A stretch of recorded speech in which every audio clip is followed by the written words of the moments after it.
You will hear a number of different recordings and you'll have to answer questions on what you hear. There'll be time for you to read the instructions and questions and you'll have a chance to check your work. All the recordings will be played once only. The test is in 4 sections. At the end of the test, you'll be given 10 minutes to transfer your answers to an answer sheet. Now turn to Section 1. Section 1. You'll hear someone booking transport for a trip. First, you have some time to look at questions 1 and 2.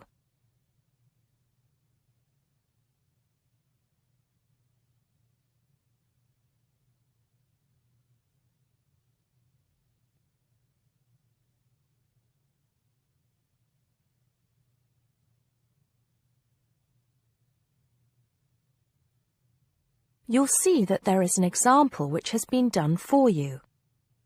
On this occasion only, the conversation relating to this will be played first.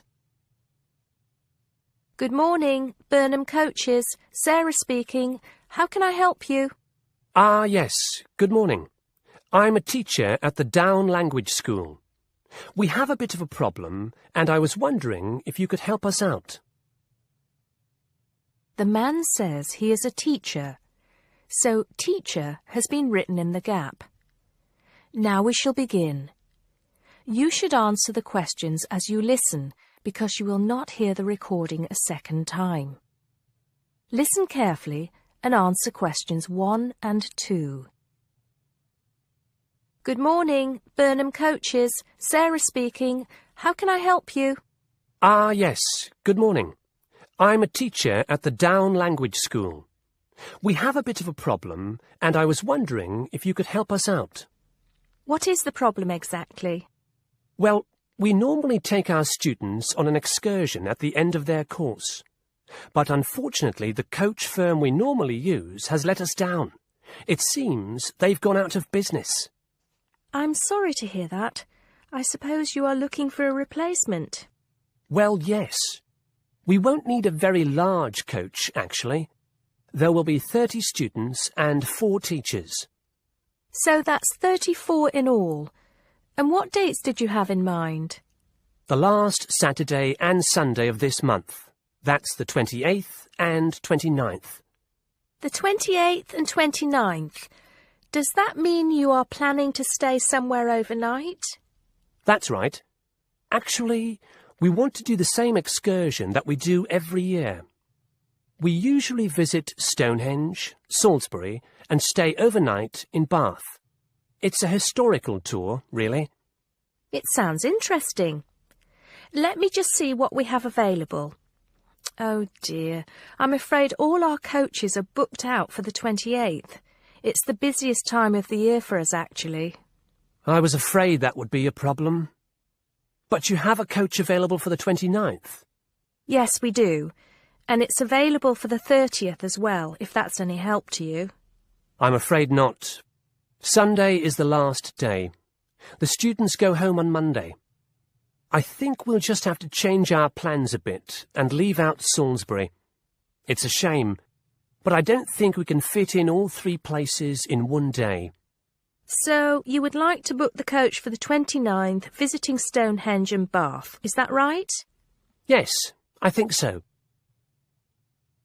Before you hear the rest of the conversation, you have some time to look at questions 3 to 10.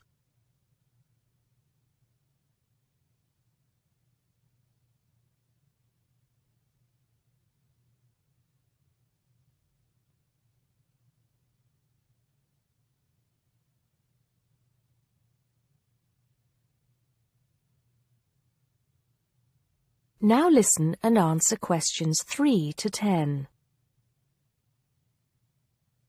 Right, I just need a few details, sir. OK. My name is Paul Scott. S-C-O-T? It's double T, actually. I'm sorry. And it's the Down Language School. Could you give me the address for that, Mr. Scott? Yes, it's Down House, Hill Street, Brighton. Do you need the postcode? No, that's not necessary, but I do need a contact number. Of course. The number for the school secretary is 01273 512 634. You can contact her if you need to speak to anyone. Right, and what time would you like the coach to pick you up? Well, I think we'll have to make an early start. Would 7:30 be all right? Yes, no problem at all. What time do you want to be back? Oh, any time between 10 and 11 will be all right. Not later than 11, though. Right, I'll make a note of that. 11 p.m. latest. There's just one more thing I need to know. Presumably, you'll be visiting Stonehenge first. How long do you want to stay there? Well, we normally stay about an hour. The main objective of the excursion is for the students to see the Georgian architecture in Bath, really. Yes, Bath is lovely, isn't it? I was there myself a couple of years ago. I thought the Royal Crescent was absolutely stunning. I hadn't realised how large it is. Well, I think that's all I need to know, Mr. Scott. Thank you for booking with us. Just a minute. There's one thing you seem to have forgotten. How much will this cost? Oh, I'm terribly sorry. I was thinking about Bath. Just bear with me a moment. Yes, it's a round trip of 300 miles and a total time of 16 hours for the driver. For a 45-seater coach, that will be a total of £500, including tax and insurance. Do we have to have such a large coach? There are only 34 of us. We don't have any smaller coaches, I'm afraid. Oh well. At least we won't be cramped for space. When do we have to pay? We require a 20% deposit to confirm the booking. I suggest that you do that as soon as possible, today if you can. The balance you can give to the driver if you're paying by cheque. Have the cheque made out to Burnham Coaches. I think that'll be all right. I will have to check this with the school accountant, but if all is well, I'll arrange for someone to bring you the deposit within the next 2 hours. That'll be fine, Mr. Scott. Well, thank you very much indeed. Goodbye. Goodbye. That is the end of section 1. You now have half a minute to check your answers.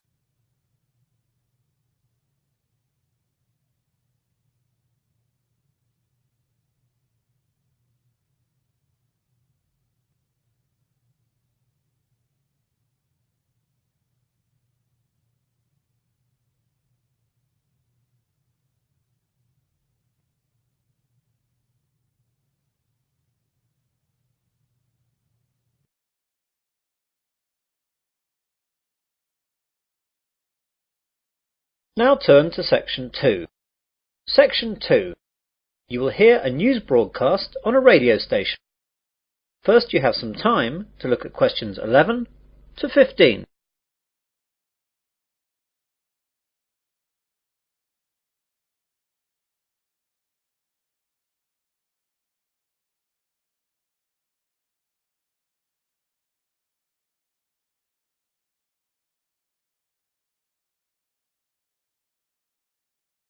Now listen carefully to the news broadcast and answer questions 11 to 15. Good morning and welcome to 2RC, your local radio news service for the Wesley area. And here are your headlines for this morning.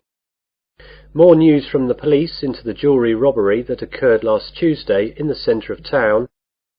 Comtech, the local computer hardware manufacturer, has announced that it must cut 40 jobs. New routes open up at the Wesley International Airport. Plans for the redevelopment of the Oakley Woods have been shelved. A local cricket team make it to the regional finals. And get set for a heat wave. First of all, police have released 2 descriptions for the 2 men wanted in connection with the robbery at the local jewellery store Nichols in the centre of town last Tuesday. At 9 a.m, just when the store was opening, 2 men burst through the door and demanded bags to be filled up with jewellery. Although the two men were armed with baseball bats, the shopkeepers bravely attacked them and beat them off. Although the two men had motorcycle helmets on, these were knocked off during the scuffle, and the shopkeepers were able to get a good look at them. The first man is said to be about 6 foot in height, slight build, dark hair and a small moustache. He was wearing blue jeans, a white t-shirt and a black leather jacket. The second man is much shorter, around 5'8", with a fat build and red hair and clean shaven. He was wearing a dark blue sweater and black jeans. They are both probably in their early 20s. The police hope to issue photo-fit pictures later today. The public are urged to call Wesley Police if they think they recognise either of the two men. You now have some time to look at questions 16 to 20.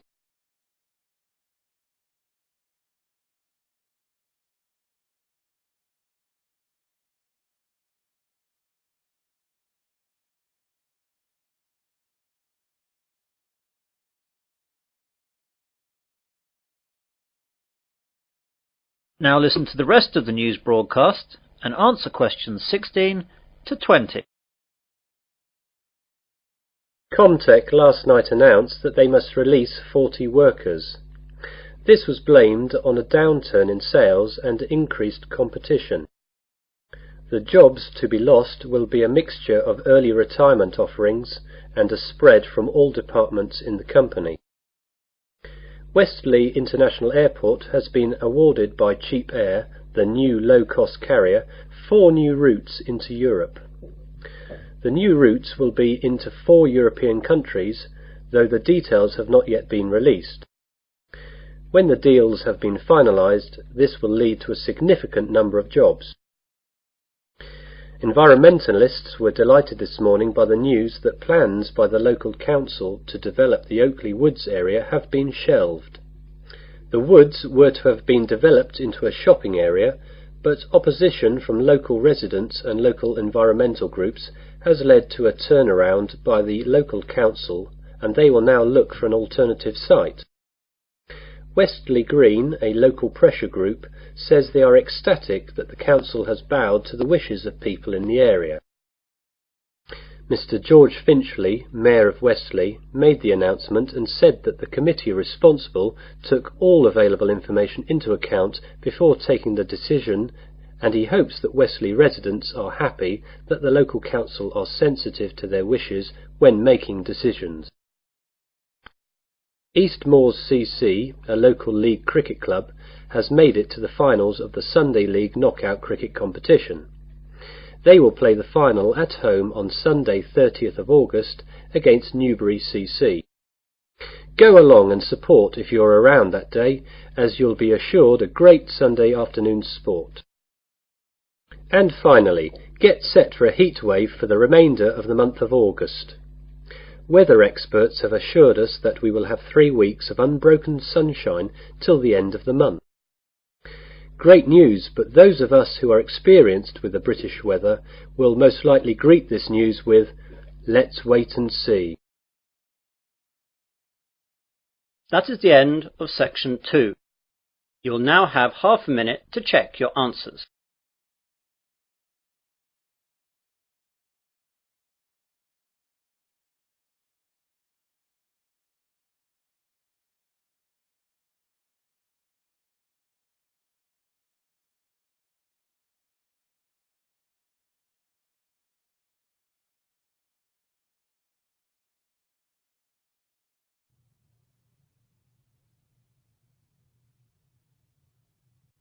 Now turn to Section 3. Section 3. You'll hear a tutor and a student discussing transport. First, you have some time to look at questions 21 to 25.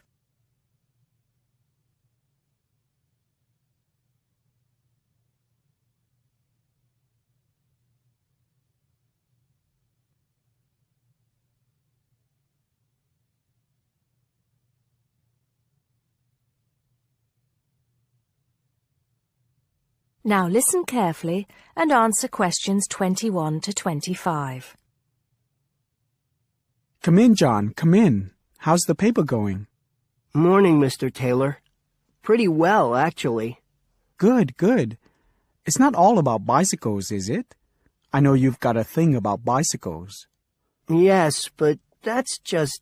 There are other ways to get around town, you know. Yes, I know, and I think I've researched pretty well all of them. Right then. So your paper's about urban transport in London, eh? Not just London, but that is going to be the focus.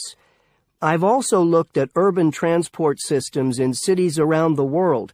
Madrid, Beijing, Mexico City, Amsterdam, Paris, other countries too. You have been busy, haven't you? What's the purpose of your study? Well, two things really. I want to see if there are more efficient ways of organizing urban transport systems while cutting down on traffic congestion, and of course pollution, and to find ways of encouraging people to use public transport instead of their cars. Let's start with that then, with cars. I think you'll have a hard time thinking of ways to persuade people to swap their cars for a crowded bus or underground train. They're convenient, comfortable, faster, and sometimes they're a status symbol too. Okay, I agree that cars will probably always be the most popular means of transport, but there are ways to cut down the number of people who bring their cars into the city. It's a problem that affects every big city, and several methods have been tried. I know, as I've found to my cost. When I go into London, which I do 2 or 3 times a week, I have to pay £5 to get into the city centre. Has your research thrown up any more places where they do this? Oh, yes. Apart from London, there's Oslo, Stockholm, Singapore. Now, there, in Singapore, they've got it really organized.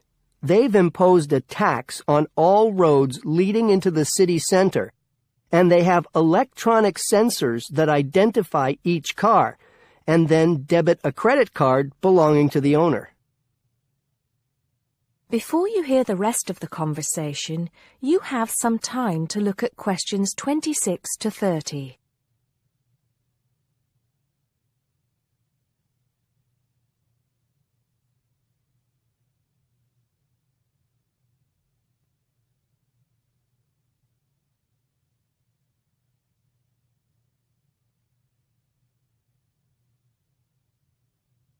Now listen and answer questions 26 to 30. And other cities, instead of charging motorists to come into the city center, have tried other measures. Such as? Well, in Athens, cars are only allowed to go into the city center on alternate days, depending on their license plate number. In Bogota and some other Latin American cities, such as Quito and Sao Paulo, they've developed what is called a BRT system. A what? A BRT system, a bus rapid transit system. People leave their cars outside the city and take buses, which have special express lanes into and through the city. It's been so successful that they're trying it out in Mexico City, Beijing, Seoul, and Taipei. And other cities are pedestrianizing more and more areas of the city center. I see. How have these measures affected traffic congestion and pollution levels? In most cases, it has led to a reduction in the number of cars entering the city center. Certainly in Singapore, where it's now much easier to move around the city and the air is much cleaner than most other cities in that part of the world. London, too, I believe. I can give some facts and figures if you like. Please do. In the first year after the tax was introduced, the number of people using buses to get to the city center rose by 38%. Really? 38%? Incredible! Yes, and the number of cars entering central London dropped by about 18%. There's more. The number of people using bicycles and mopeds went up 17%. I knew we'd get to bicycles at some point. Well, yes. In the city, the bicycle has a lot going for it. You can avoid traffic jams, there are no parking problems, they don't pollute, they're cheap to run, and they don't cost very much. Oh, and here's another fact for you. You can fit 20 bicycles in the space needed to park one car. Well, I never. But I can't see it catching on. Besides, we seem to be getting off the point. Not at all. China, Japan, and Holland have all integrated bicycles into their urban transport systems. In Holland and Japan, they've got special parking areas for commuters who get to the station by bike, and Japan has even built multi-story parking facilities for bikes close to railway stations. Then look at America. In New York, delivery services use bicycles because they can deliver messages and small parcels far more quickly and at much lower cost than cars or vans. Even the police use bicycles. In fact, in about 80% of the towns in America where the population is around 500,000, the police regularly patrol on bicycles. And they have proved to be effective because they can reach the scene of an accident or crime faster and more quietly than officers in patrol cars, making a lot more arrests per officer. Well, you do know your bicycles, don't you? But I do need to hear more about the public transport system and what's to be done about that. And I'd like you to look a bit more into the economics of it, how much it will cost to improve the situation, and so on. Okay? Right. See you next Tuesday. Yes, next Tuesday. Bye, Mr. Taylor.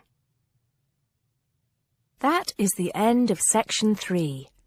You now have half a minute to check your answers.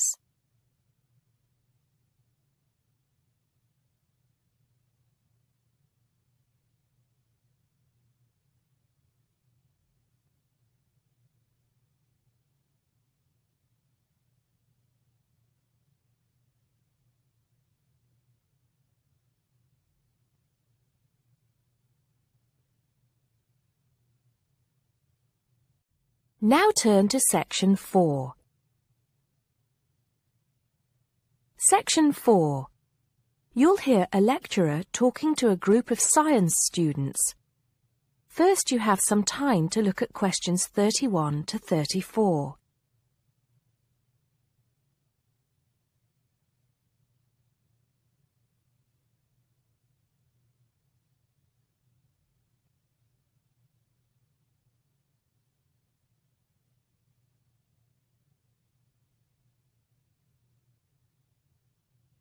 Now listen carefully and answer questions 31 to 34.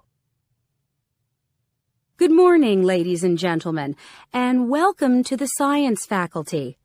As you may know, my field of study is neurobiology, so you may be wondering what I have to say to those of you who are studying physics or chemistry or geology, even those of you who intend to become doctors. In fact, what I have to say is aimed especially at those who wish to enter the medical profession, though the main point applies to all of you. And what is my main point? Basically, it is that you shouldn't get stuck in too narrow a specialization. What I mean is, too often doctors and scientists become experts on one small aspect of their subject and neglect the rest. Perhaps you have heard the joke about a doctor being introduced to another doctor as an expert on the nose. "Oh, yes," said the other doctor. "Which nostril?"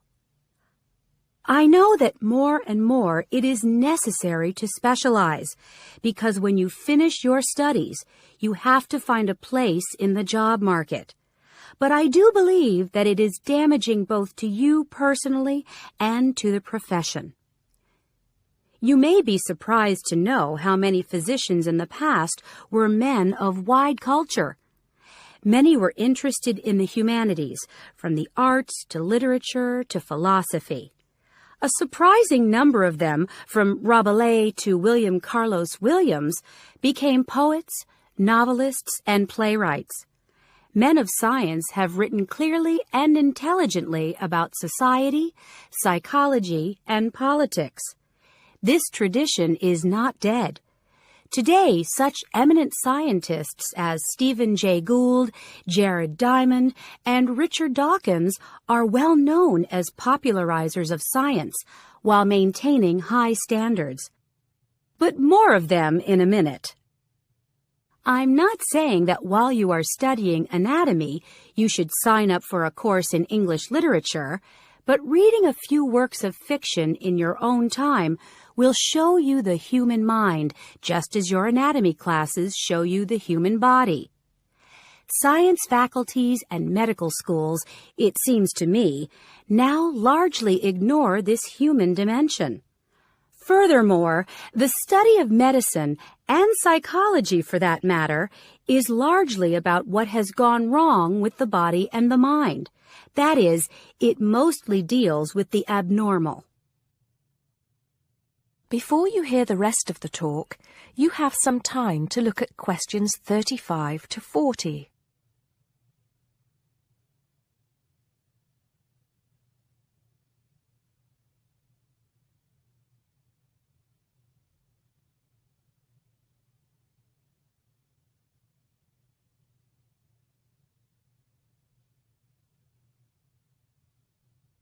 Now listen and answer questions 35 to 40.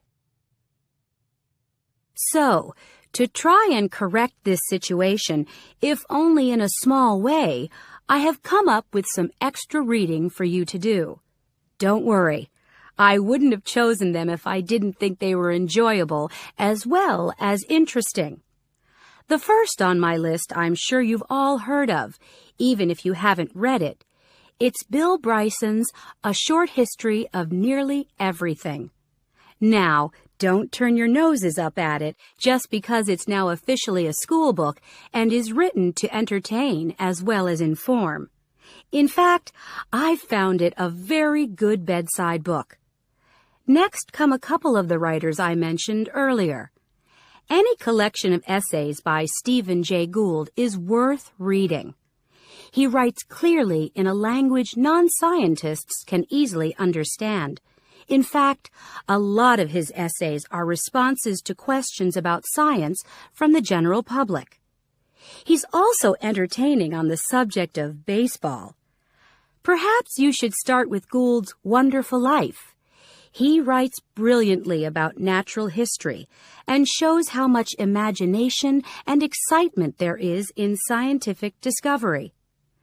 Then there's Jared Diamond's The Rise and Fall of the Third Chimpanzee, which shows us how close we are to the apes and forces us to look at some of the darker aspects of human nature.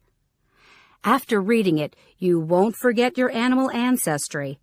But don't let that put you off. It's very readable. You're probably saying to yourselves, just a minute, these are all science books. What about the fiction? I'll come to those in a later lecture. At the moment, I'm just trying to get you to read away from your chosen field of study. However, I will recommend one work of fiction now, though it might come as a bit of a surprise. If it does, it means you haven't read it. The book is The Water Babies by Charles Kingsley. I can see I have surprised you. Well, it is in fact the first fictional response to Charles Darwin's On the Origin of Species. Yes, it is a children's book, but full of surreal fantasy and wit. The fifth book on the list is a biography, The Emperor of Scent by Chandler Burr. To my mind, it's not particularly well written, but it is a fascinating story. It is about Luca Turin, a biophysicist who becomes an expert on perfume, and about how he missed getting the Nobel Prize. If any of you are thinking of a career in scientific research, this book might make you think again. It's a very tough dog-eat-dog business, which brings us to the book that inspired Kingsley's Water Babies, that classic of the genre, Charles Darwin's On the Origin of Species. If you haven't read it already, perhaps you shouldn't be here. If you have, it won't hurt to read it again. Or if you prefer, read his The Voyage of the Beagle, which, as well as being of interest to any natural historian or anyone interested in scientific method, also makes a great travel book. Well, I think that's enough to be going on with, and I can see that it's time to finish up. So please bear in mind, throughout whatever course you are studying, not to neglect other aspects of your wider, non-academic education. Thank you. That is the end of Section 4. You now have half a minute to check your answers.